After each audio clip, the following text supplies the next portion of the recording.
मैं आप सबको राज त्रिपाठी जी सहित दुबे जी सहित सबको बहुत बधाई देना चाहता हूँ। मैं पहली बार आया और पहली बार में मुझे जो प्रभाव मेरे मन पर इस शहर का पड़ा है वो बहुत अच्छा पड़ा है। मैं आप सबको नमस्कार करता हूँ और ईश्वर से कामना करता हूँ कि यहाँ मुझे बार बार आने का अवसर प्राप्त हो। ये कहा जाता है, हालांकि प्राप्त होता नहीं है।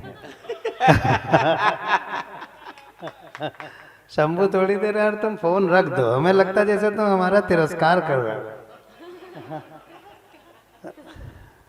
हम लोगों का 19 और 20 फरवरी को अधिवेशन है उत्तर प्रदेश साहित्य सभा का, साहित्य संकल्प के नाम से। उसमें 2 संकल्प हम लेने जा रहे हैं अपने साहित्यकारों से कि नंबर 1 कि मंच पर फोन का इस्तेमाल सरस्वती वंदना के पहले तक करेंगे, उसके बाद नहीं करेंगे।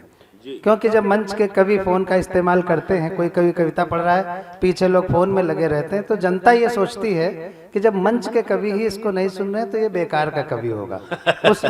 उससे फिर कवि सम्मेलन धीरे धीरे धीरे धीरे बेकार हो जाते हैं। तो एक ये संकल्प, और दूसरा संकल्प ये लेने जा रहे हैं कि हम लोग साहित्यकार लोग किसी भी पार्टी के झंडे लगे हुए बैनर पर कविता पढ़ने नहीं जाएंगे। ये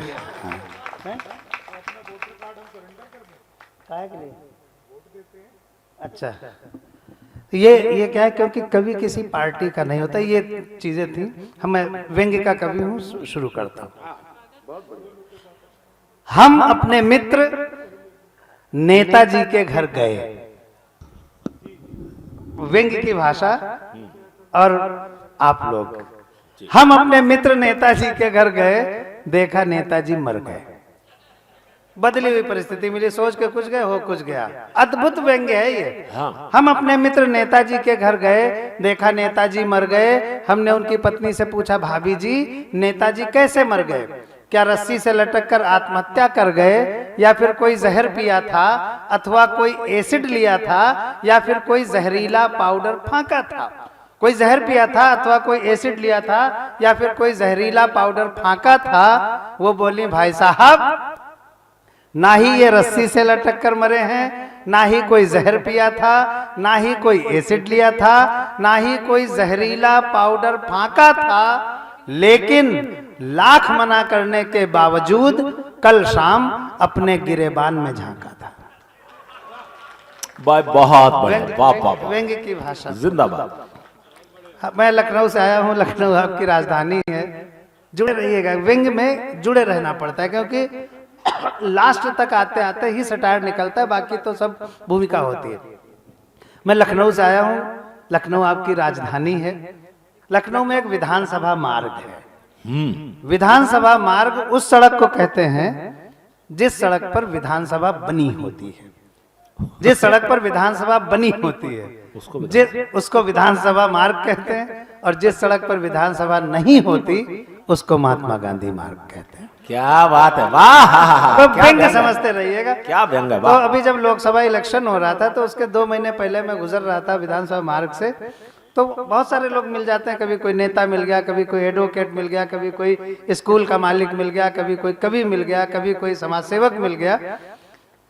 एक गिरगिट हमें मिला इलेक्शन के 2 महीने पहले। तो उस गिरगिट से मैंने छोटी सी बातचीत की। आप लोग जरा सी ताली बजाइए तो मैं एक और अच्छा व्यंग्य सुनाता हूं। लखनऊ के विधानसभा मार्ग पर इधर से उधर, मौका परस्त पॉलिटिक्स जो होती है उस पर इससे अच्छा व्यंग्य में नहीं कह पाया। लखनऊ के विधानसभा मार्ग पर इधर से उधर और उधर से इधर और फिर इधर से उधर जा रहे गिरगिट नरेश से हमने पूछा, नरेश माने राजा, गिरगिटों का राजा, गिरगिट नरेश से हमने पूछा, गिरगिट जी बता सकते हैं अपने और दल बदलू नेता के बीच आपसी संबंध को तुलनात्मक रूप से समझा सकते हैं? तुलनात्मक यानी the comparative study between the two. अपने और दल बदलू नेता के बीच आपसी संबंध को तुलनात्मक रूप से समझा सकते हैं? गिरगिट बोला, अस्थाना जी किसी गिरगिट की नेता से तुलना करना महापाप है। अगर अच्छा व्यंग्य आ जाए तो जितने लोग बचे हैं 183 लोग, सब लोग ताली हो जाए। बोला किसी गिरगिट की नेता से तुलना करना महापाप है, क्योंकि रंग बदलने के मामले में नेता गिरगिट का बाप है। क्योंकि रंग बदलने के बहुत बढ़िया, वाह वाह नेता वाह। गिरगिट का बाप है। आप देखते हैं कि कभी आजकल मुंबई दिल्ली की तरफ बहुत भाग रहा है, यानी जो फिल्म के लोग हैं वो राजनीति में आना चाहते हैं।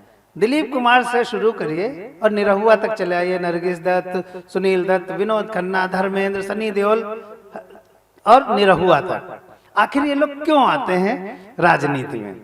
देखिएगा, एक और क्षणिका आपके सामने रखता हूं, मंच भी सुनेगा। फिल्मों से राजनीति में आए एक सुप्रसिद्ध एक्टर से हमने पूछा, फिल्मों से राजनीति में आए एक सुप्रसिद्ध एक्टर से हमने पूछा, महोदय एक प्रश्न हमारी समझ में नहीं आया, महोदय एक प्रश्न हमारी समझ में नहीं आया, आखिर आपने फिल्में छोड़कर ये राजनीति को क्यों अपनाया? फिल्में जहाँ पैसा है, लग्जूरियस लाइफ है, फॉरेन टूर्स हैं, खूब बढ़िया गाड़ियां हैं, चमचमाती हुई, खूब फैन फॉलोइंग है, फिर भी पॉलिटिक्स में क्यों आ रहे हैं? आखिर आपने फिल्में छोड़कर राजनीति को क्यों अपनाया? इस पर वो बोले, अस्थाना जी, किसी एक्टर का फिल्में छोड़कर राजनीति में आने का सिर्फ और सिर्फ एक ही कारण है। कारण सच्चा हो तो आपका आशीर्वाद तालियों के रूप में उठे। वो बोले, अस्थाना जी, किसी एक्टर का फिल्में छोड़कर राजनीति में आने का सिर्फ और सिर्फ एक ही कारण है कि राजनीति एक्टिंग का सीधा प्रसारण है। Thank you thank you thank you thank you. एक क्षणिका और सुनाता हूँ, फिर एक छोटी सी कविता, तब तक विष्णु आ गए, विष्णु भी आ गए। तो मैं अब एक क्षणिका सुना करके डॉक्टर विष्णु सक्सेना जी को आमंत्रित करूंगा। जब मैं क्षणिका सुना करके बैठने लगूं तो आप लोग थोड़ा चिल्लाइएगा, हो कर दीजिएगा, तो मैं एक कविता सुनाता हूँ। वो राम वाली कविता सुना देना फिर आप, राम वाली सुना देना फिर। चलो राम वाली सुना देंगे। मेरा मन भी था कि कोई तो कह दे। तो चलो वो क्षणिका लेस करते हैं और राम वाली कविता सुनाते हैं। स्वागत। मैंने एक राम पर कविता लिखी। मैं थोड़ा सा ये चाहता हूँ कि ये कविता मुश्किल से 3.5 या 4 मिनट की होगी, लेकिन कुछ अलग हट करके है। विष्णु भैया को भी ये कविता बहुत पसंद है, मेरे शंभू शेखर को भी बहुत पसंद है, पवन को भी बहुत पसंद है। इन लोगों ने नहीं सुनी है तो इनका बता नहीं सकते, साक्षी ने सुनी है। तो कुछ अलग हटके कविता है। ये कविता राम पर मैं कविता लिखना चाहता हूं। कोई उधर कुछ है क्या? कुछ सब लोग उधर देख रहे हैं। शंभू शेखर इतना सुंदर नहीं, उससे ज्यादा हम हैं सुंदर। उधर मत देखो, वो जहां जा रहा है उसको जाने दो। जाएगा नहीं, लिफाफा यही है। ये थोड़ा सा आपका ध्यान चाहता हूं।